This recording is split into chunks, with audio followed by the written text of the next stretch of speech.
हमें आपसे ये साझा करते हुए हर्ष हो रहा है कि संघ लोक सेवा आयोग मुख्य परीक्षा 2022 में दुनिया इस हफ्ते कार्यक्रम से आए अंतर्राष्ट्रीय संबंध के 75% प्रश्न।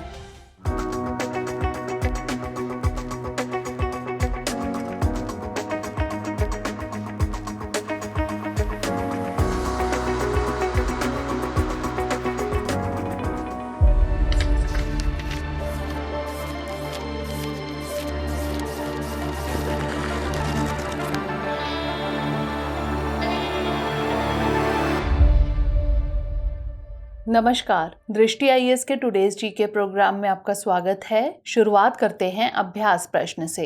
प्रश्न था, परमाणु हथियारों के पूर्ण उन्मूलन के लिए अंतर्राष्ट्रीय दिवस कब मनाया जाता है? 26 सितंबर, 27 सितंबर, 28 सितंबर या फिर 29 सितंबर? इसका सही जवाब है ऑप्शन ए, 26 सितंबर। संयुक्त राष्ट्र हर साल 26 सितंबर को परमाणु हथियारों के पूर्ण उन्मूलन के लिए अंतर्राष्ट्रीय दिवस मनाता है, इसलिए विकल्प ए सही है। इस दिन को मनाने का उद्देश्य परमाणु हथियारों से मानवता के लिए उत्पन्न खतरे और उनके पूर्ण उन्मूलन की आवश्यकता पर जन जागरूकता को बढ़ाना है।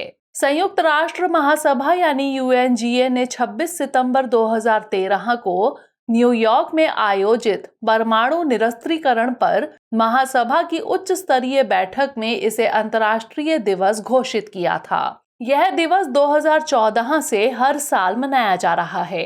तो इस तरह इस प्रश्न का सही जवाब है ऑप्शन ए, 26 सितंबर। आप में से अधिकतर स्टूडेंट्स ने इसका जवाब कमेंट सेक्शन में सही भेजा था। जवाब भेजने के लिए शुक्रिया। आज के सेशन का पहला प्रश्न है, रक्षा क्षमताओं के संदर्भ में चर्चित कार्ल गुस्ताव क्या है? विमान वाहक, परमाणु पनडुब्बी, लड़ाकू जेट या फिर रिकाइलस राइफल? इसका सही जवाब है ऑप्शन डी, रिकाइलस राइफल। स्वीडिश रक्षा उत्पाद कंपनी SAAB ने घोषणा की है कि वह भारत में अपनी कार्ल गुस्ताव M4 हथियार प्रणाली का निर्माण करेगी। यह पहली बार है जब SAAB स्वीडन के बाहर इसके लिए एक विनिर्माण सुविधा स्थापित करेगी। कार्ल गुस्ताव रिकाइलस राइफल एक मानव पोर्टेबल मल्टी रोल हथियार प्रणाली है, इसलिए विकल्प डी सही है। यह युद्ध के दौरान सैनिकों को कई चुनौतियों से निपटने में सक्षम बनाती है। भारतीय सेना 1976 से इसका उपयोग कर रही है और वर्तमान में MK2 और MK3 संस्करणों का संचालन करती है। तो इस तरह इस प्रश्न का सही जवाब है ऑप्शन डी, रिकाइलस राइफल। अगला प्रश्न है, अंतर्राष्ट्रीय मोबाइल उपकरण पहचान यानी IMEI के संबंध में निम्नलिखित कथनों पर विचार कीजिए। 1, इसमें 16 अंक होते हैं। 2, डुअल सिम फोन में एक ही IMEI नंबर होता है। उपर्युक्त में से कौन सा यहाँ से कथन सही है या फिर है? केवल 1, केवल 2, दोनों 1 और 2 या फिर ना तो 1 और ना ही 2? इसका सही जवाब है ऑप्शन डी, ना तो 1 और ना ही 2, यानी दोनों कथन गलत हैं।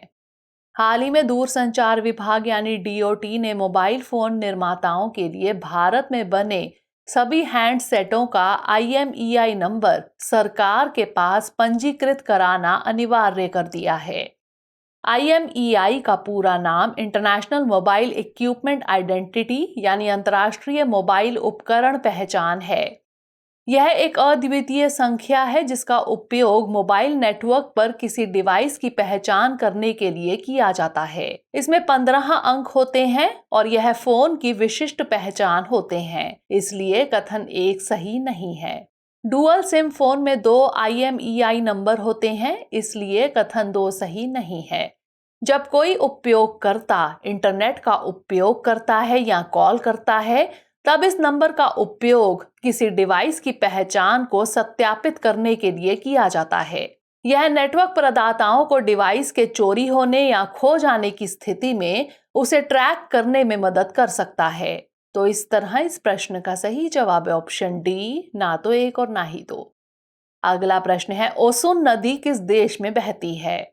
नाइजीरिया, नॉर्वे, बोलीविया या फिर वियतनाम? इसका सही जवाब है ऑप्शन ए, नाइजीरिया। नाइजीरिया की ओसुन नदी के लिए प्रदूषण एक चिंताजनक खतरा बन गया है। इसलिए विकल्प ए सही है। ओसुन नदी दक्षिणी नाइजीरिया की प्रमुख नदियों में से एक है जो गिनी की खाड़ी में गिरती है। इस नदी का उद्गम नाइजीरिया के एकिटी राज्य से होता है। यह नाइजीरिया के ओसुन ओसोग्बो पवित्र उपवन यूनेस्को की विश्व धरोहर स्थल का एक अभिन्न अंग भी है।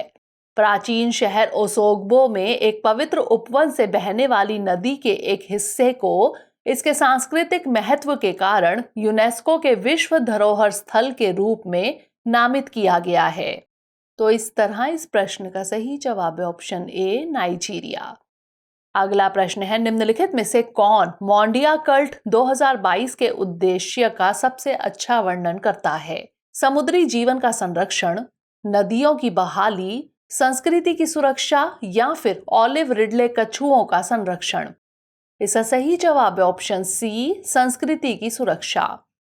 हाल ही में संस्कृति राज्य मंत्री ने मैक्सिको में यूनेस्को के मोंडिया कल्ट 2022 वैश्विक सम्मेलन में भाग लिया। मोंडिया कल्ट 2022 सांस्कृतिक नीतियों और सतत विकास पर यूनेस्को का वैश्विक सम्मेलन है। यह यूनेस्को द्वारा 1982 में मैक्सिको सिटी में आयोजित पहले मोंडिया कल्ट वैश्विक सम्मेलन के 40 साल बाद आयोजित किया गया है। इस सम्मेलन का मुख्य लक्ष्य सांस्कृतिक क्षेत्र को मजबूत और लचीला आकार देना है। तो इस तरह इस प्रश्न का सही जवाब है ऑप्शन सी संस्कृति की सुरक्षा। अगला प्रश्न है, यह हरित अर्थव्यवस्था पर अग्रणी वैश्विक मंचों में से एक है। यह संयुक्त अरब अमीरात के उपराष्ट्रपति और प्रधानमंत्री के संरक्षण में आयोजित किया जाता है। इस शिखर सम्मेलन या मंच का नाम क्या है? World green economy summit, global green economy forum, green economy summit of UAE या फिर green economy forum of UAE. इसका सही जवाब है option A world green economy summit. हाल ही में केंद्रीय पर्यावरण, वन और जलवायु परिवर्तन मंत्री यूएई में वर्ल्ड ग्रीन इकोनॉमी समिट के दौरान हुई ministerial round table for green economy में शामिल हुए। वर्ल्ड ग्रीन इकोनॉमी समिट यानी WGES हरित अर्थव्यवस्था पर अग्रणी वैश्विक मंचों में से एक है। यह संयुक्त राष्ट्र के सतत विकास लक्ष्यों को प्राप्त करने हेतु वैश्विक हरित अर्थव्यवस्था के लिए दुनिया भर के विशेषज्ञों को एक साथ लाता है। इस शिखर सम्मेलन का आयोजन संयुक्त अरब अमीरात के उपराष्ट्रपति और प्रधानमंत्री के संरक्षण में किया जाता है। तो इस तरह इस प्रश्न का सही जवाब है option A world green economy summit. अगला प्रश्न है, वैश्विक मामलों के संदर्भ में निम्नलिखित में से कौन सेनकाकू का सबसे अच्छा वर्णन करता है? प्रशांत महासागर में जल डमरू मध्य, अटलांटिक महासागर में स्थल डमरू मध्य, पूर्वी चीन सागर में द्वीप समूह या फिर इंडोनेशिया का प्रांत। इसका सही जवाब है ऑप्शन सी पूर्वी चीन सागर में द्वीप समूह। हाल ही में जापान और चीन ने अपने संबंधों की 50वीं वर्षगांठ मनाई। इन दोनों देशों के संबंधों में सेनकाकू द्वीप समूह विवाद का एक विषय है। सेनकाकू पूर्वी चीन सागर में एक द्वीप समूह है, इसलिए विकल्प सी सही है। इस द्वीप समूह को जापान में सेनकाकू द्वीप समूह, चीन में दियाओयू द्वीप समूह और हांगकांग में तियायुतई द्वीप समूह के नाम से जाना जाता है। जापान और चीन दोनों इन द्वीपों पर स्वामित्व का दावा करते हैं। जापान इस बात पर जोर देता है कि ऐतिहासिक और अंतर्राष्ट्रीय कानून के अनुसार यह द्वीप उसके क्षेत्र का हिस्सा है, जबकि चीन का मत है कि यह द्वीप प्राचीन काल से उसके क्षेत्र का हिस्सा रहा है और इसे ताइवान प्रांत द्वारा प्रशासित किया जाता था। तो इस तरह इस प्रश्न का सही जवाब है ऑप्शन सी पूर्वी चीन सागर में द्वीप समूह। अगला प्रश्न है, राष्ट्रीय आपदा प्रबंधन प्राधिकरण यानी NDMA के संदर्भ में निम्नलिखित कथनों पर विचार कीजिए। 1. 2003 के आपदा प्रबंधन अधिनियम में NDMA के निर्माण की परिकल्पना की गई थी। 2. इसकी अध्यक्षता भारत के गृह मंत्री करते हैं। उपरोक्त में से कौन सा यहाँ से कथन सही है या फिर है? केवल एक, केवल दो, दोनों एक और दो, या फिर ना तो एक और ना ही दो। इसका सही जवाब है ऑप्शन डी ना तो एक और ना ही दो।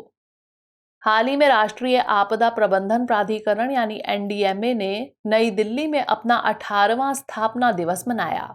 इस वर्ष के स्थापना दिवस की थीम आपदा प्रबंधन में स्वैच्छिकता यानी वॉलंटियरिज्म इन डिजास्टर मैनेजमेंट थी। 23 दिसंबर 2005 को भारत सरकार ने आपदा प्रबंधन अधिनियम अधिनियमित किया था।